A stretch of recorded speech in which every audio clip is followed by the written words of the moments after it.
Waiting for a date? Looking forward to meeting that special person?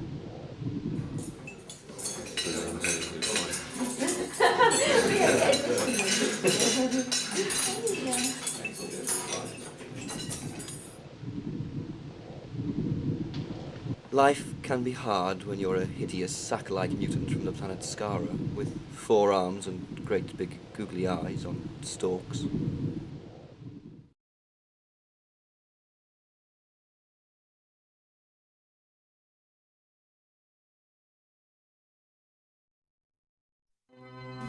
It takes a being of Sutek's almost limitless power to destroy the future. Your name is abominated in every civilized world. And they may be the first of millions unless Sutek is stopped. And I curse you, Sutek. In the name of all nature, you are a twisted abhorrence, Sutek. Last of the Osiris.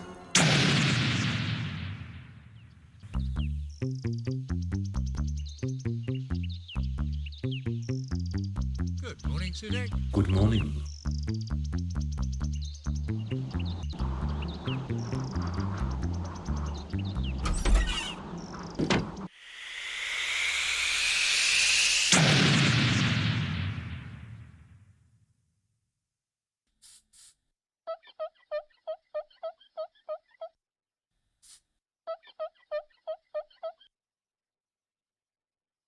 You've missed a bit. Cut!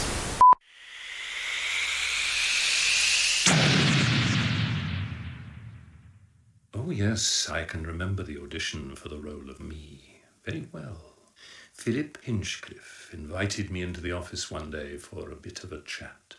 He had seen me in Panto in Bognor the year before, and he'd been very impressed when I shredded the mind of Widow Twenky in a matinee performance. It wasn't actually part of the show. I was just bored. Anyway, to see if I was truly suitable for the part, Philip used to pile things up on his desk and set fire to them to see if I could hold back the flames with the power of my mind. All great fun. But we later found out we'd burnt something called fury from the deep. Philip and I also discussed various aspects of the script because I felt that the character, as written, came across a bit too evil. So I made some suggestions to brighten things up. I wanted to change one of the lines to, "I bring Sutek's gift of jelly to all human life."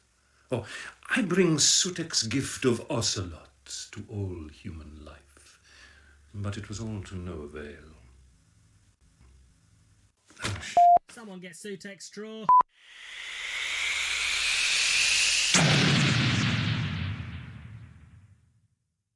The filming of the story was tremendous fun. I basically just did this for a month and got paid for it. I didn't attend any of the location filming at Stargroves. Not that I was really bothered. I had plenty of fun in the studio, all on my own.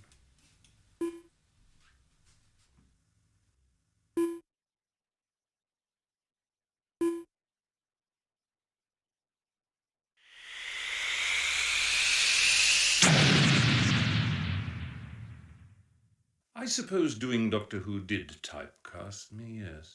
The BBC had 1 or 2 other projects lined up for me, but they were just retreading the same ground.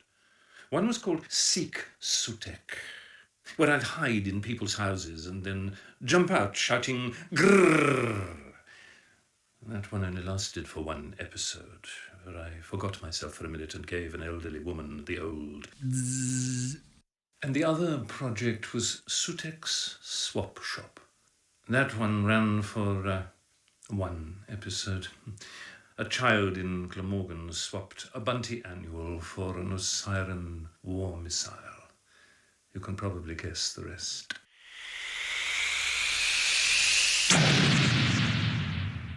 So I thought I'd have a go at something else.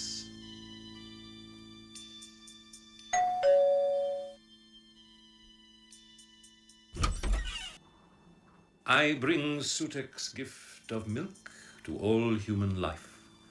That'll be 48 pence, please. And I always have plenty of work at Christmas. Plus, I've got all my hobbies to keep me occupied. Entomology. Abase yourself. Before me, you are nothing but an ant. You ant.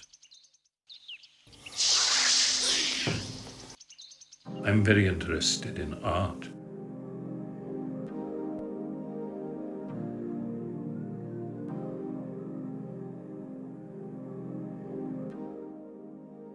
Can you tell what it is yet?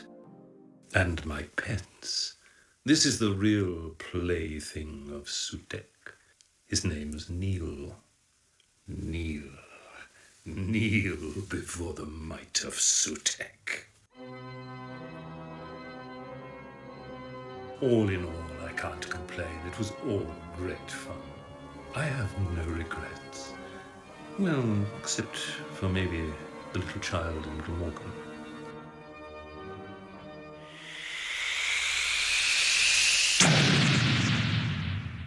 Actually, I think I've got some photographs of the filming if you're interested. I'll just get them for you. Get off. He's always doing that.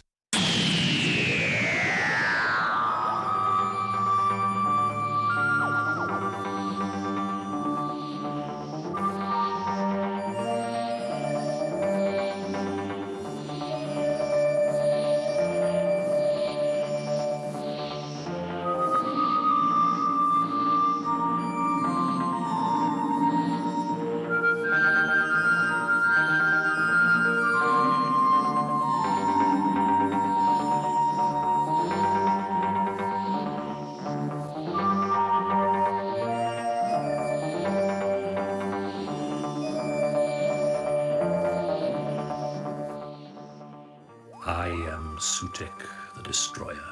Wherever I tread, I leave darkness.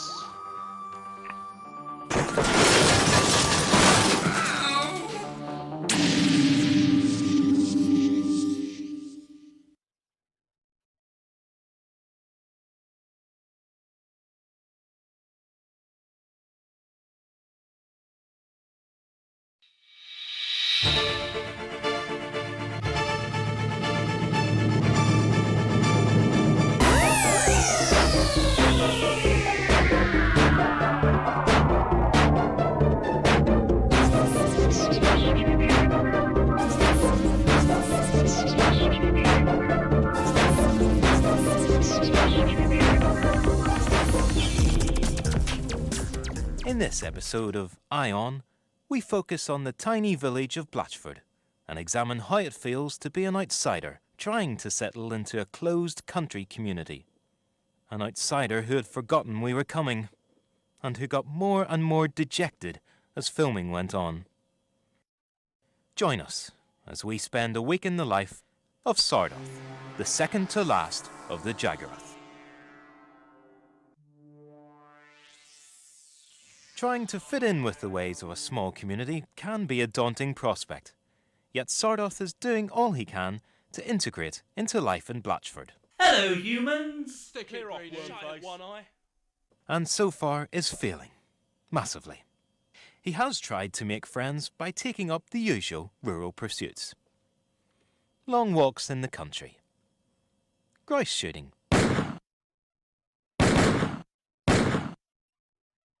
and drinking heavily.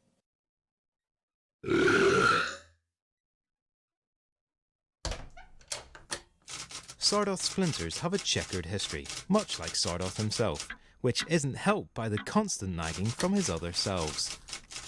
But whatever he does, Sardoth always feels like an outsider. Stuck on a planet with no means of escape, the constant pressure of having to save his race is never far from his thoughts.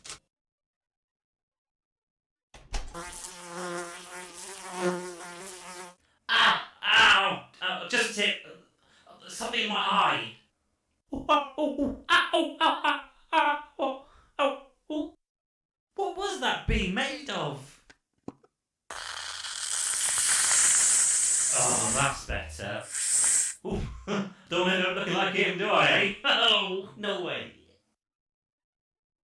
Although EU law states that all Jaggeroth residents on Earth must be given a huge free house, Sardoth doesn't actually have any money for anything else. A constant bugbear to him is that Scaroth had a lot more than he does. The mansion in Paris, a lot of money, and a nice bit of skirt. That, and the fact his house and its grounds are actually open to tourists. The Jaggeroth tea rooms are now open. Ow! Oi! Oh. 20% off at the Jaggeroth gift shop. That's 20% off at the Jaggeroth gift shop. Oi, careful! The Jaggeroth aerial display team performing now.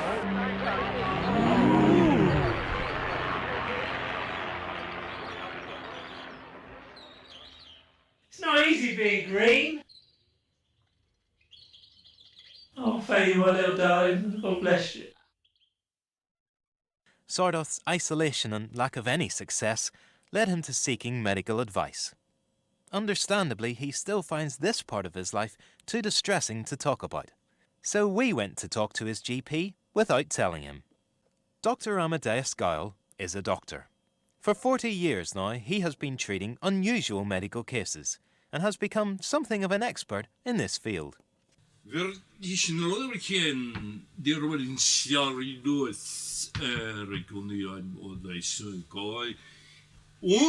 kerinti for the hunches to do the greening or the beruna, the real or again, Yishnibrov, the Dastino.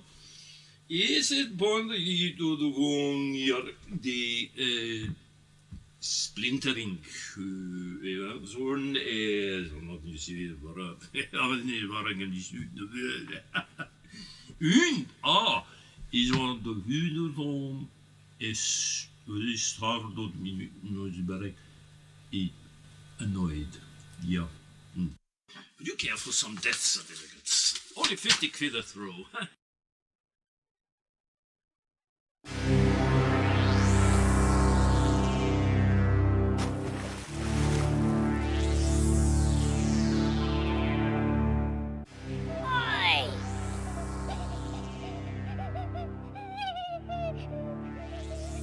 Having barely got 3 words out of Sardoth on our first day of filming, we tried to bridge the gulf between us with a gift. A huge pile of cream buns. He ate all of them. The lot. And the effect all of that cream had on his alien metabolism was shocking to everyone who saw it, and several people who didn't.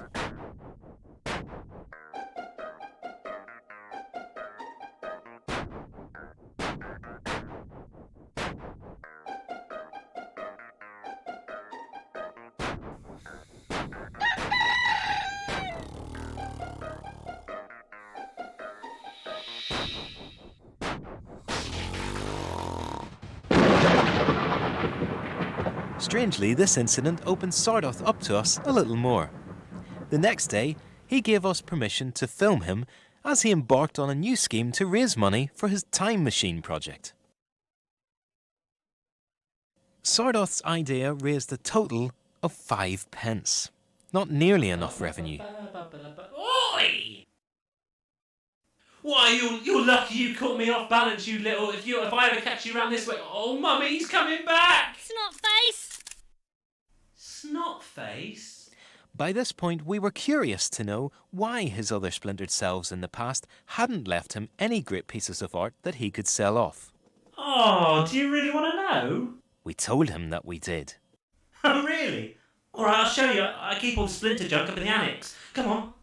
We were finally getting somewhere with Sardoth. His offer to show us the gathered treasures from the past was a great breakthrough, and he hadn't even asked us for any money or cream buns.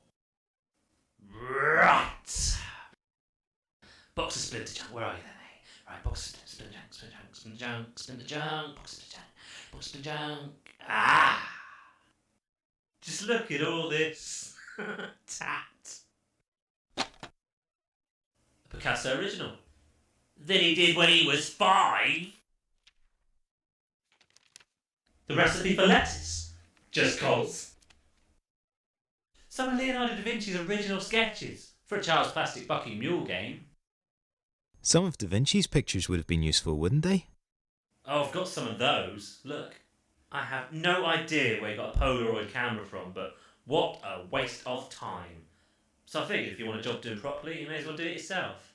So what do you reckon, eh? Eat your Tony heart out. Might even knock out a Goya or two after dinner.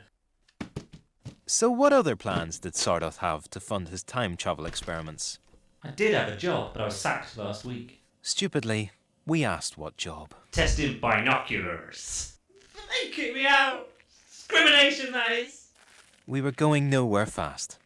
Until Sardoth suddenly announced, I have started to work on the old time machine. It's in here. I'll show you if you're lucky. the breakthrough we had been waiting for had arrived. I just have to tidy up. Don't go away.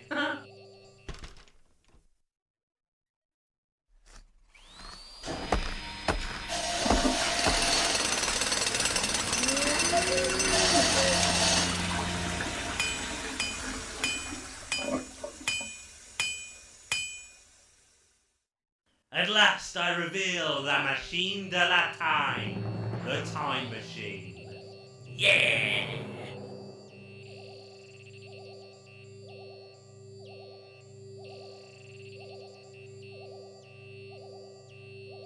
We were obviously disappointed by what we saw, but Sardoth still insisted on talking us through his time machine. That's the time distillation accelerator. That's the warp flux dissipation funnel. This is the proto-parallax onion relay, and this is the Biffy plasmatic heron detangler. When asked about the flashing lights, Sardoth replied, Wow, thought I made it look pretty. the fate of the Jagroth race was starting to look very dodgy, until Sardoth announced another surefire get-rich scheme. A pub quiz machine. You can make a fortune on these things if you know what you're doing. At this point, Sardoth actually asked for some of his fee, so he could continue playing. The fact we only had a £5 note didn't seem to bother him. I will change it! Nor the fact that this latest idea of his was certainly doomed to failure. For anyone else, maybe. But I've got help. Oh, there you are. Okay, so the blizzard octopus kills its prey by A, suffocating, B, drowning, C, poisoning, or D, none of the above. I think it's A. The answer's C. Come on, which one is it? We've only got 10 seconds, not minutes! Seriously, I really think it's A. The answer's C. Definitely C. Oh, you lot don't deserve saving, you know that. Oh, well done. That's 250 you've lost us. Boy, mate, 10p save Jagroth. Sardoth's continued failure to fit in with Blatchford life and his sad struggle to save his race had touched the hearts of the documentary crew. So, on the last day of filming, they had a whip round to buy him another little gift. What's going on, you prank wizards? Oh, gate there. Right. Well, what? My God, man. What? Whoa! Sardoth can, at last, save his race and settle back into a life where he is accepted and contented. Ah, flooded it.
Quick, someone call the Guinness Book of Records. No one could have done that twice.